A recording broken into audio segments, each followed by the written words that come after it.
Welcome to the Copeland Coaching Podcast, where it's all about turning your job search into a slam dunk. Your host is Angela Copeland.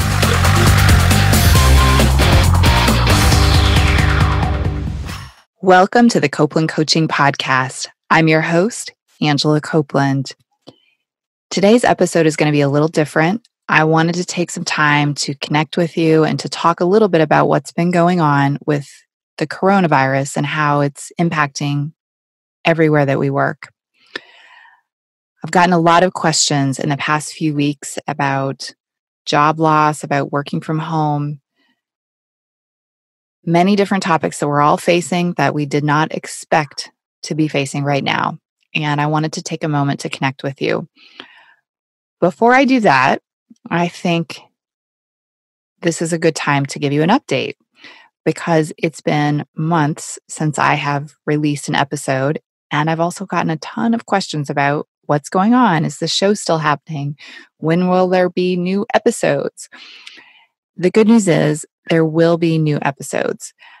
I have been in transition. I have been moving, and it's taken my attention away, but I am planning to start releasing new episodes very soon. This is the very first time I'm recording in a new setup in my new home. I hope the sound quality holds up so that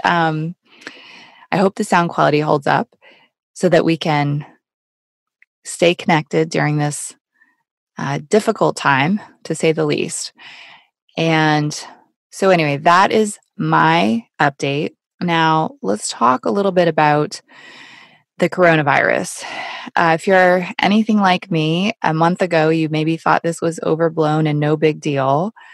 Maybe no big deal is the wrong word, but you didn't expect to be quarantined to your home for an undetermined length of time. And now here we are. If you're like many of the people I've spoken with and heard from, you may be working from home. You may be homeschooling your children for the first time. You may be spending a lot of time with your spouse, even more than you'd like, while they are also working from home. And you're trying to figure out how to make it all work. And you may be worried about whether or not you're going to keep your job, whether or not you may lose your job, or you may have lost your job. You very likely have seen your retirement and savings drop pretty significantly in the last week. You're wondering when your kids will go back to school. You're wondering when you'll be able to go outside again safely.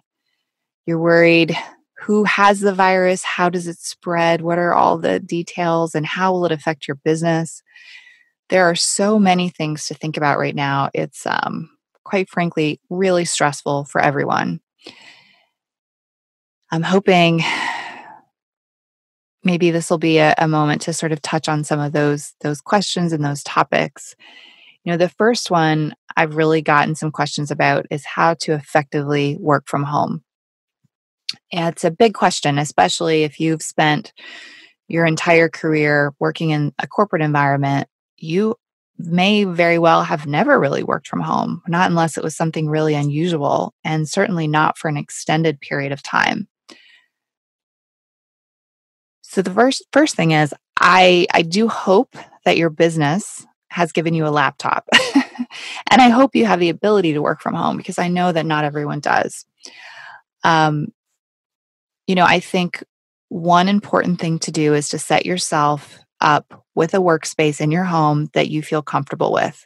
So if you don't have an office, if you don't have a desk, maybe setting up your dining room table or some other room, some other space that this will be my workspace every day.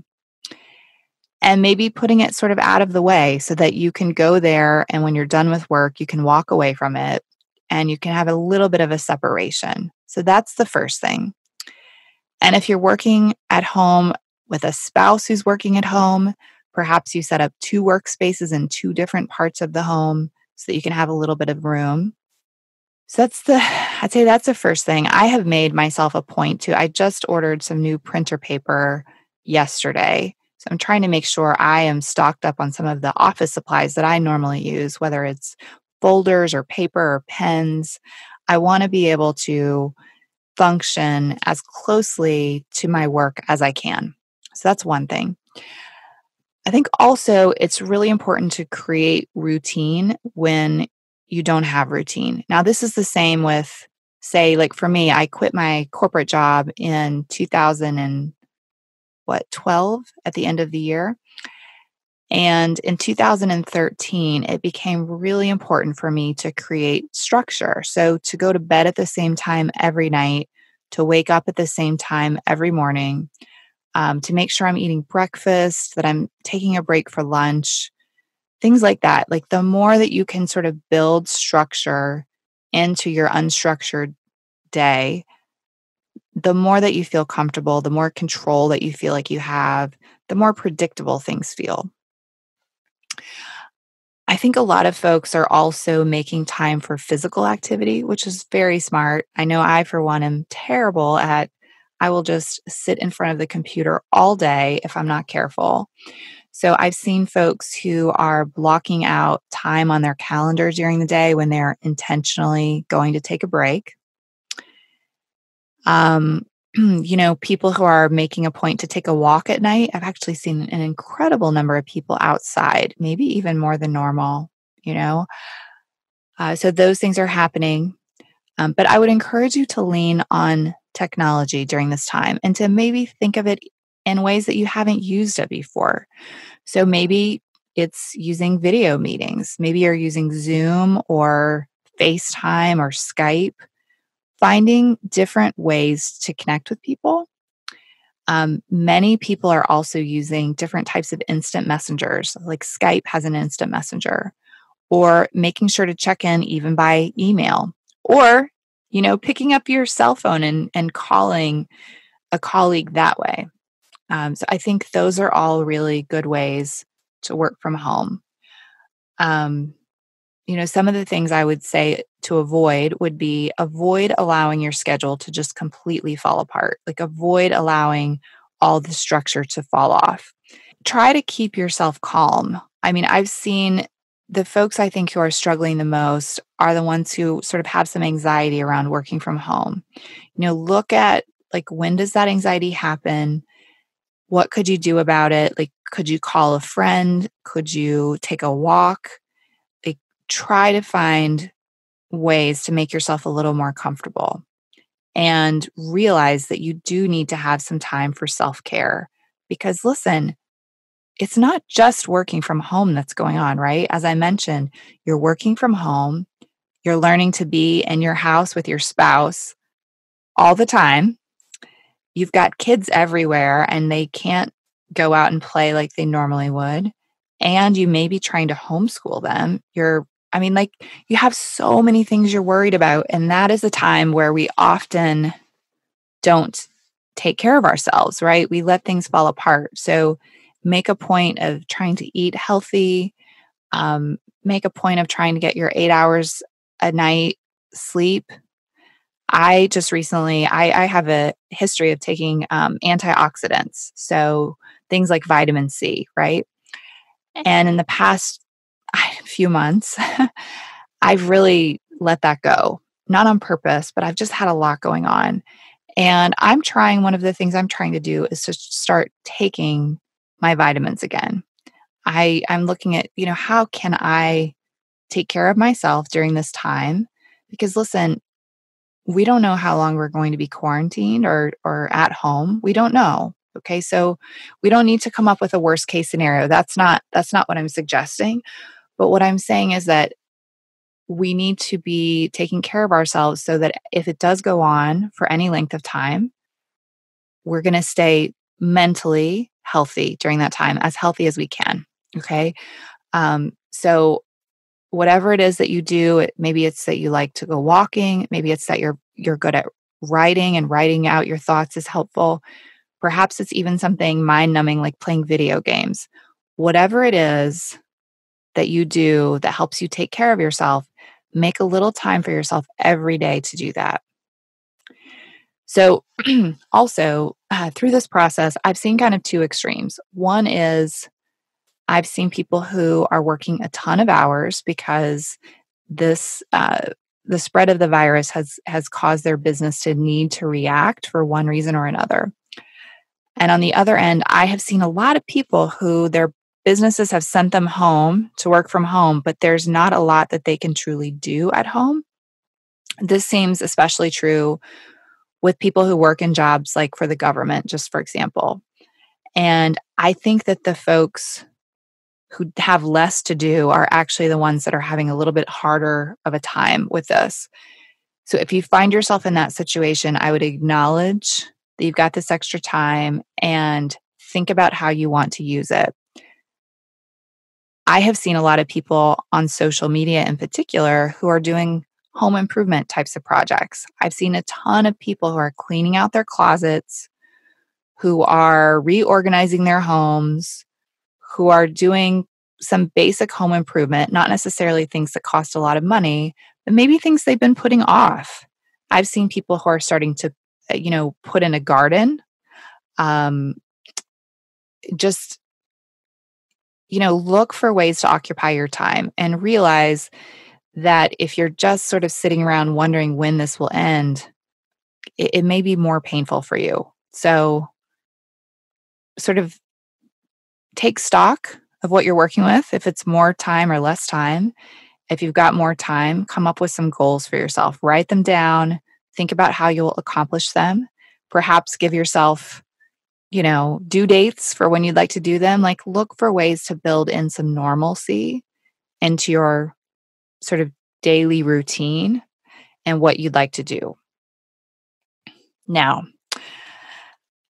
another question I've gotten in the last week, the media actually called me this week about this question, and it's a concerning one, right? The question is, what about people who've lost their jobs? Businesses are laying people off. Perhaps they can't stay in business for any amount of time with something like this happening, and they are choosing to lay off some of their workforce. And what should you do? Well, I'm going to be honest, I don't have the perfect answer here. I think that many of the answers I would normally give would be things like, look for another job or take up driving for Uber or, look for other potential ways to make money. The problem is many of the side things that you might normally do may or may not be available right now, right? Because everything is just kind of coming to a halt. So I hate saying I don't have the right answer here. I don't have a full answer yet. But the honest truth is I just don't. It's a really tough time. I have seen in the media that it looks as if the government is putting together some assistance for folks who have been impacted.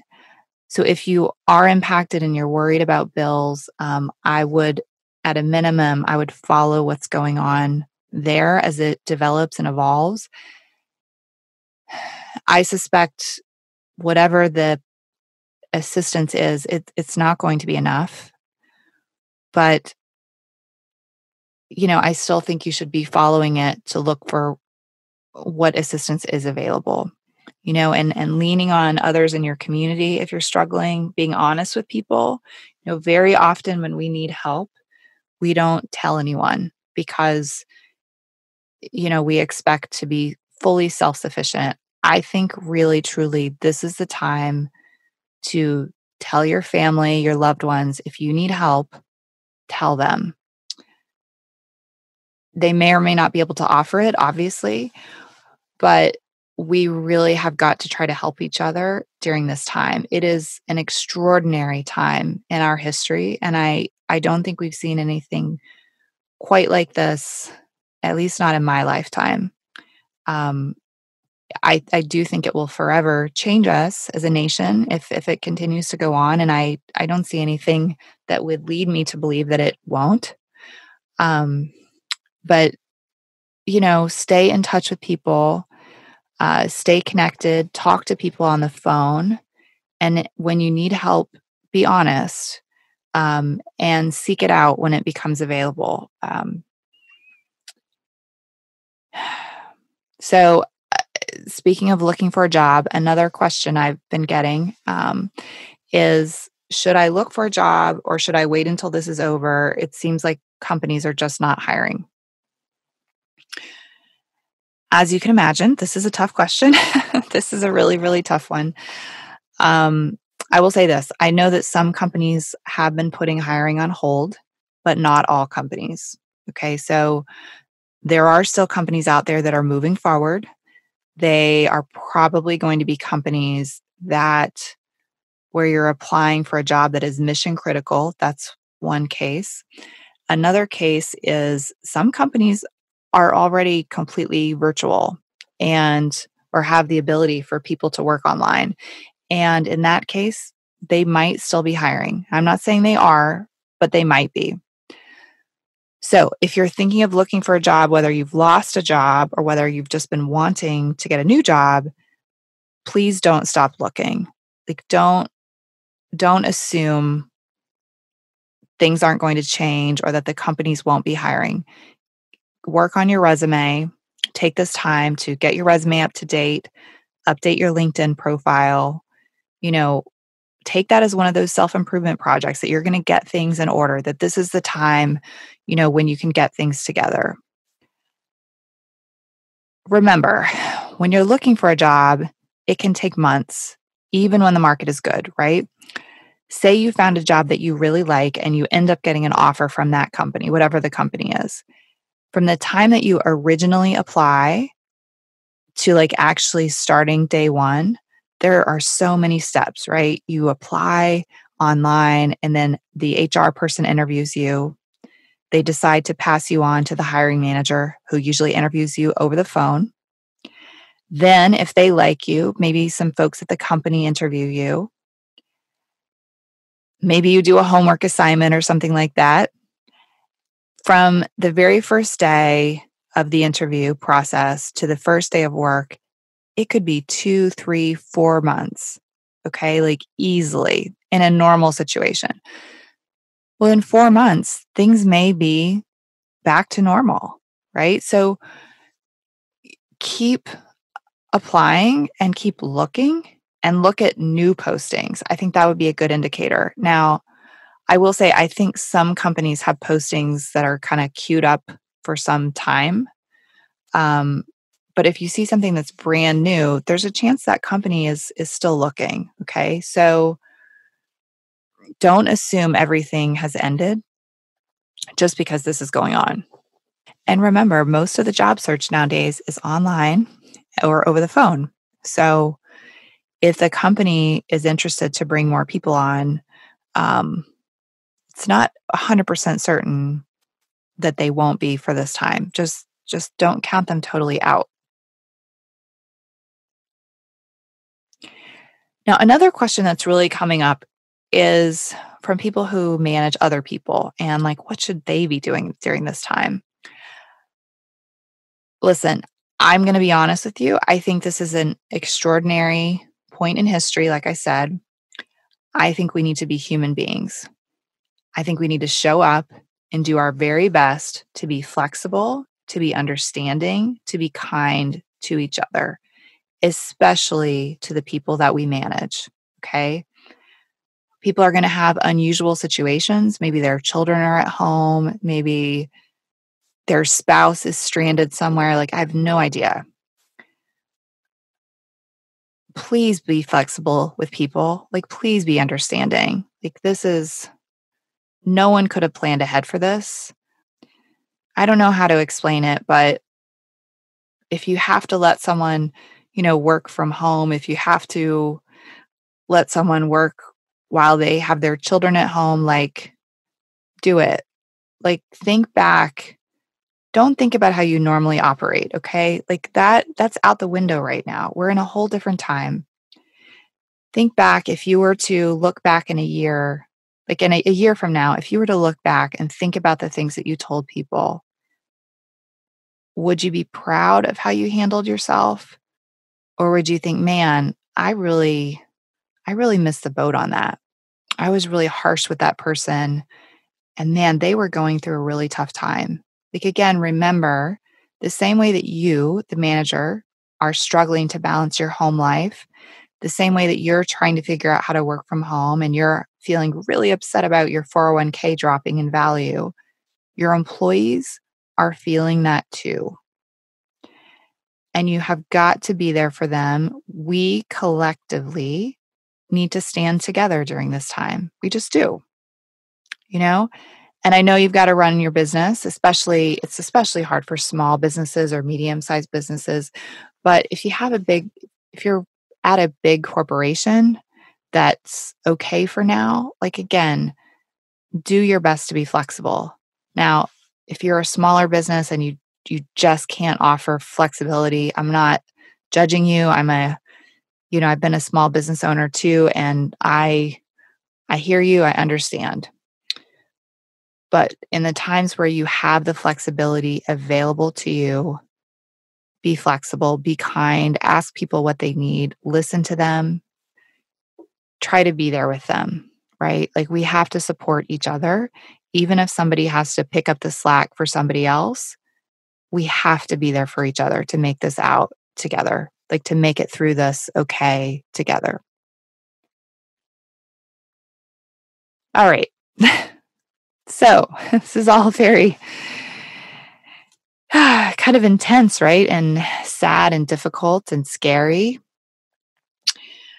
I really hope, especially if this goes on for any period of time, I hope we can walk away as a country and we can find some good in the things that happened. So, for example, I know a lot of businesses that had paper processes, for example, are learning to put those online and are learning to sort of automate them a little bit more. I think our businesses in the US, we may have more flexibility around work from home once this is all over, right? Um, Not to get on a soapbox. However, I have felt for quite some time that the US is clustering jobs in certain cities. And I have been talking about that on the show for a while, that cities like New York and LA and San Francisco, um, people are people are moving to those cities for job security. And we're finding, so for example, like tech jobs, companies like Google are very often hiring people on the coasts in those big cities. And if you work in the tech industry, just for an example, you really want to be in one of those cities like San Francisco because you want to have job security. I mean, that's where the good jobs are. And that's where you could move from job to job if you need to, right? The problem is that when we cluster in that way, well, we've seen it with Amazon, right? They put in this new headquarters and it's going to be like life changing to whatever, the cities that they ended up picking. But the downside is that when you have people clustered in such large numbers in big cities like that, the cost to live in those cities goes up exponentially. It's like San Francisco. I mean, you could be a grown adult with a good job and you've still got like a roommate, right? If you're not married. And as a contrast, you have cities in the middle of the country, cities like Memphis, cities like St. Louis. You have places where it's hard to find a job and things are inexpensive there, but it's hard to find a good job. And that's why you end up in a place like San Francisco. But the problem is that when you don't have enough of these good sort of like corporate jobs in smaller places, you also don't have enough jobs for people to run like restaurants, for example, because you don't have the population to support them. So for a long time, I have felt like I wish more companies were virtual so that we could spread out, like people could move around the country. You could move near your family, for example, even if you came from a small town, and you could potentially keep your job. And if people were spread out around the country, I think the price of real estate in those big cities would come down some. The cost of living would come down in those big cities.